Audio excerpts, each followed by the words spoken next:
If you're someone who is intimidated by the care and maintenance of cast iron skillets, don't be. Today, I'm going to show you how I clean my cast iron skillets.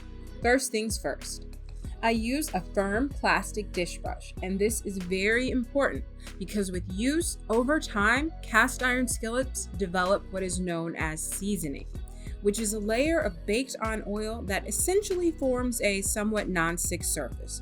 We want to preserve that seasoning, which is why we don't use abrasive metal scrubbers with cast iron skillets, and also why we minimize the use of dish liquid. It's okay to use a little bit every now and then, but I find that I don't really need to use it very often, and that has helped my skillets to maintain their seasoning. So, for a lightly soiled skillet, we're going to run water into it and grab our dish brush and scrub until clean. For more heavily soiled messes, I like to run really hot water into my skillets and let them sit for about 5 to 7 minutes. Once the food has softened, you can scrub with your brush until the skillet is clean. This is another critical point in the cleaning process.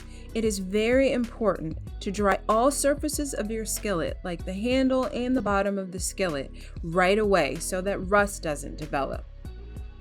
Once the skillet is completely dry, use a paper towel to spread a thin layer of cooking oil all over the surfaces of the pan. This layer of oil protects your cast iron skillet and preserves its seasoning.